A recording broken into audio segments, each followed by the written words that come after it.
নামাজ পড়তে না জানে, তো উনার কথা মোতাবেক তিনি বলছি উনার কথা মোতাবেক মহিলারা, কোনো মেয়ে যদি, কোনো মহিলা মানুষ যদি নামাজ পড়তে না পারে, তাহলে কি একসঙ্গে কারোর সঙ্গে নামাজ পড়তে পারবে কি পারবে না? হ্যাঁ মুসলমান, আমি আমার লেকচারে আলোচনা করেছি হাদিস কোরআন দিয়ে যে মহিলাদের জামাত অপেক্ষা একাকী নামাজ পড়লে বেশি নেকি পাবে, পুরুষরা একাকী অপেক্ষা জামাতে পড়লে বেশি নেকি পাবে। মসজিদে মহিলারা যাবে না, বাড়িতে নামাজ পড়বে। ঈদের নামাজ মহিলাদের জন্য মা, কুরবানির নামাজ মহিলাদের জন্য মা, জুম্মার নামাজ মহিলাদের জন্য মা, তারপরে আপনার জানাজার নামাজ মহিলাদের জন্য মা। জুম্মার পরিবর্তে মহিলারা জোহরের নামাজ পড়বে। ঈদের এবং কুরবানির পরিবর্তে কোনো নামাজ নাই, এই জন্য পরিবর্তে কোনো নামাজ পড়বে না।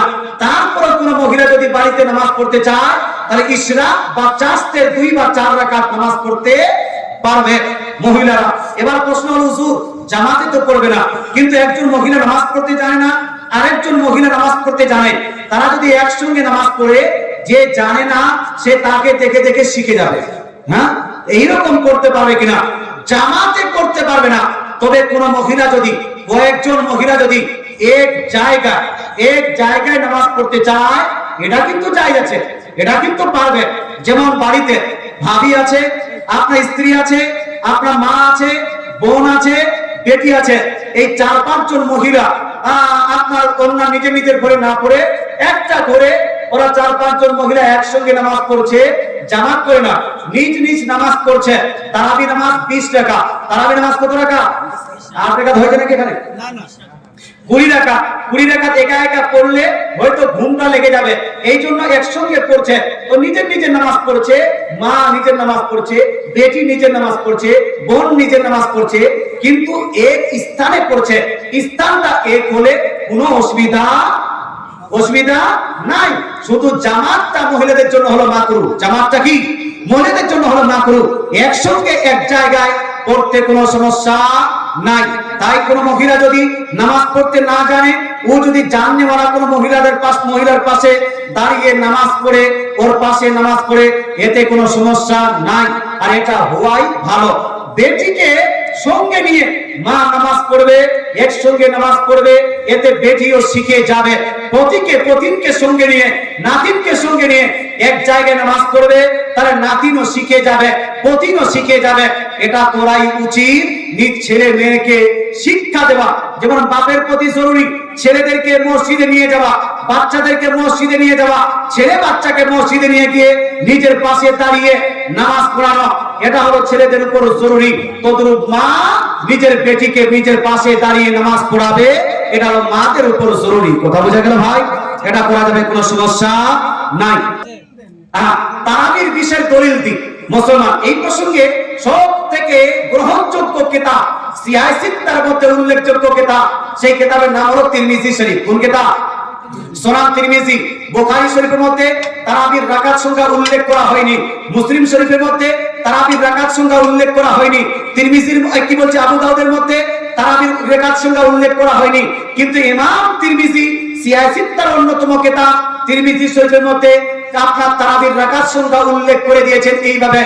তিরমিজি শরীফ জিল নাম্বার 1 দেওবন্দ থেকে ছাপ, পেজ নাম্বার 99। তিনি বলছেন, ইমাম তিরমিজি বলছেন, আকসারু আহলিল ইলম আলা মা রুবিয়া আন উমারা ওয়া আলিকিন ওয়া গায়রিহিমা মিন আসহাবিন নবী সাল্লাল্লাহু আলাইহি ওয়াসাল্লাম 20 রাকাতান। অর্থাৎ ইমাম তিরমিজি রাদিয়াল্লাহু তাআলা বলছেন, আপনার অধিক সংখ্যাগরিষ্ঠ ইমাম, মুহাদ্দিস, মুহাক্কিক, মুফাসসির, মুজতাহিদ হলেন একমত তারই উপর যা বর্ণিত হয়েছে উমর বিন খাত্তাব রাদিয়াল্লাহু তাআলা থেকে, যা বর্ণিত হয়েছে আপনার আলী রাদিয়াল্লাহু তাআলা থেকে, এবং যা বর্ণিত হয়েছে মিন গায়রিহিমা মিন আসহাবিন নবী, নবীজি সাল্লাল্লাহু আলাইহি ওয়াসাল্লামের অন্যান্য সমস্ত সাহাবায়ে কেরাম থেকে, যে নবীজির সাহাবায়ে কেরাম, সকল সাহাবায়ে কেরাম বলেছেন তারাবির রাকাত সংখ্যা হলো 20 রাকাত। জোরে বলেন সুবহানাল্লাহ। কত রাকাত জি? 20 রাকাত। আর এটাই হলো وهو قول سفيان الثوري وابن المبارك وقال الشافعي هكذا أدركت ببلدنا بمكة يصلون 20 ركعة।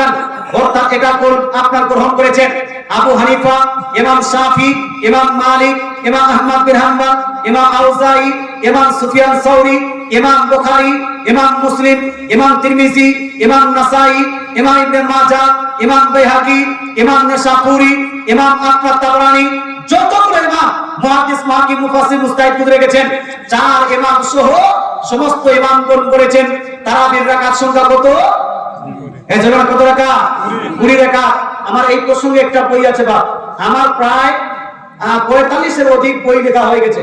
আপনি আমার একটা ওয়েবসাইট আছে, পশ্চিম বাংলার বুকে সবথেকে বড় ওয়েবসাইট হলো আমার ওয়েবসাইট।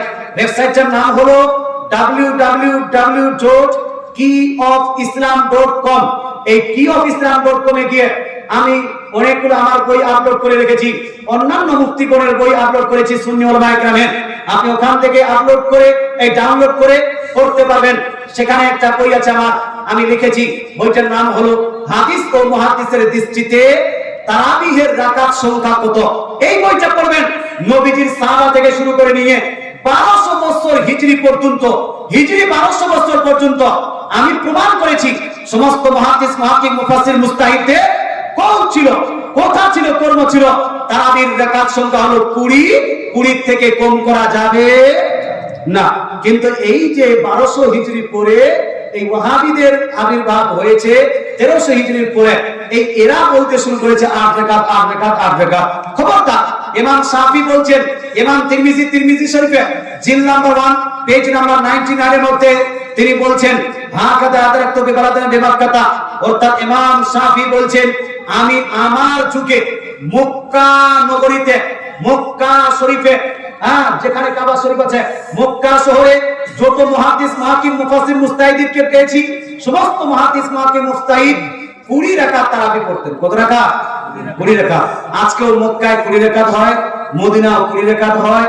ওয়াহাবিরা খুব চেষ্টা করছে, এই ছুটি জোর লাগাচ্ছে 8 রাকাত করা, কিন্তু পারছে না।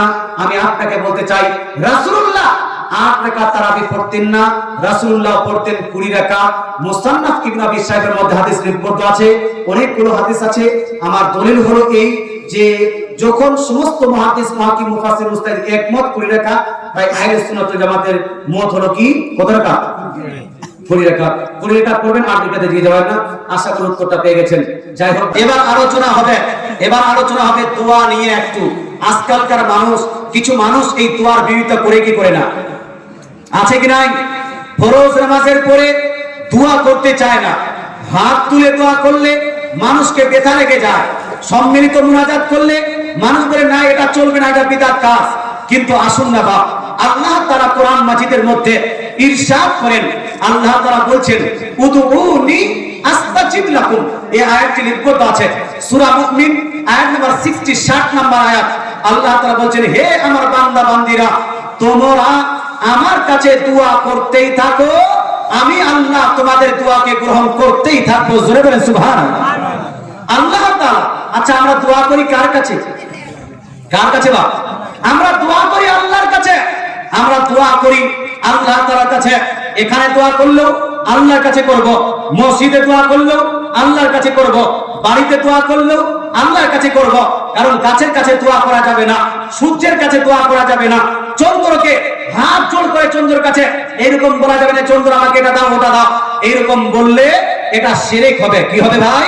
শিরক হবে। আচ্ছা বলুন তো, আমাদের দোয়া কবুল করেন কে? কে কবুল করেন? মাস্টার সাহেব? আচ্ছা মাস্টার সাহেব বলছে কবুল করবেন কে? আল্লাহ। আমরা দোয়া করি আল্লাহর কাছে, আমাদের দোয়াটা কবুল করেন আল্লাহ। আচ্ছা আল্লাহ দোয়া, আল্লাহর কাছে দোয়া করি, আল্লাহ দোয়া কবুল করেন।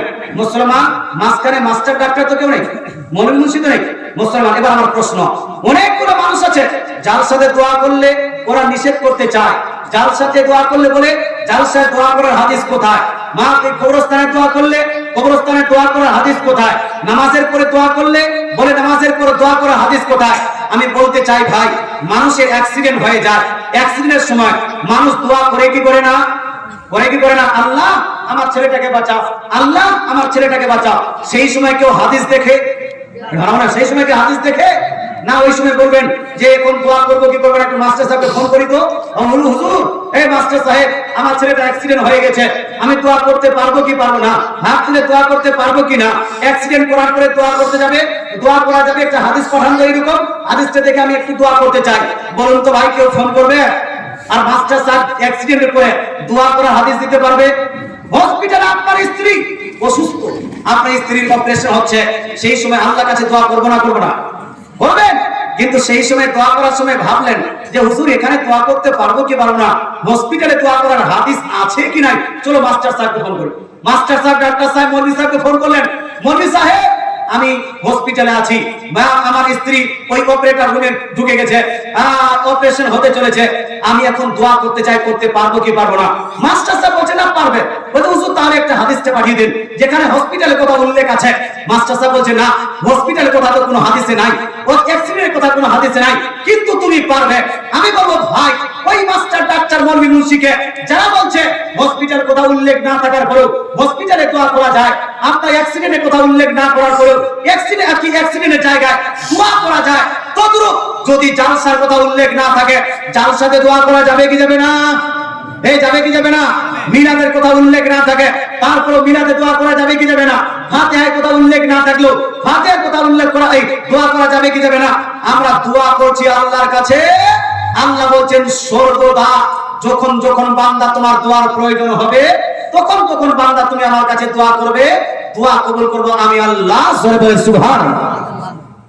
এই জন্য সব জায়গায় হাদিস দেখার প্রয়োজন হয় না। আপনি সব জায়গায় যদি হাদিস দেখতে চান বা চলতে পারবেন না, আপনি দেখেন স্বাধীনভাবে আল্লাহ তাআলা যখন দোয়া করতে বলেছেন সব জায়গায় দোয়া করবেন। তারপরে বলছি ফরজ নামাজের পরে হাত তুলে দোয়া করা, এটা হলো আমার রাসূলুল্লাহর সুন্নাত। জোরে বলেন সুবহানাল্লাহ। ফরজ নামাজের পরে হাত তুলে দোয়া করা, এটা হলো রাসূলুল্লাহর সুন্নাত। কবরস্থানে গিয়ে হাত তুলে দোয়া করা, এটা হলো রাসূলুল্লাহর সুন্নাত। মাটি দেওয়ার পরে হাত তুলে দোয়া করা, এটা আমার রাসূলুল্লাহর সুন্নাত। জোরে বলেন সুবহানাল্লাহ। শুধু কয়েকটা রেফারেন্স দিয়ে দিই আর বক্তৃতা সমাপ্ত করে দিই। আপনার মাটি দেওয়ার পরে হাত তুলে দোয়া করা, ফাতহুল বারী বিশারহিল বুখারীর মধ্যে লিপিবদ্ধ আছে, রাসূলুল্লাহ এক সাহাবীকে মাটি দেওয়ার পরে হাত তুলে আল্লাহর দরবারে সেই সাহাবীর জন্য দোয়া করলেন। জোরে বলে সুবহানাল্লাহ। কথা বুঝে গেল? আর 5 থেকে 6টা হাদিস আমার ইউটিউবে আপলোড করা আছে লেকচার, 5 থেকে 6টা হাদিস আপনার এমন আছে যেখানে লিপিবদ্ধ আছে রাসূলুল্লাহ নামাজের পরে আসসালামু আলাইকুম ওয়া রাহমাতুল্লাহ, আসসালামু আলাইকুম ওয়া রাহমাতুল্লাহ বলে হাত তুলে দোয়া করলেন। জোরে বলে সুবহানাল্লাহ। হে ব্রাদার ইসলাম, এই জন্য আপনারা যখন আপনার দোয়া করবেন হাত তুলে দোয়া করবেন না হাত ছেড়ে? হাত তুলে না হাত ছেড়ে?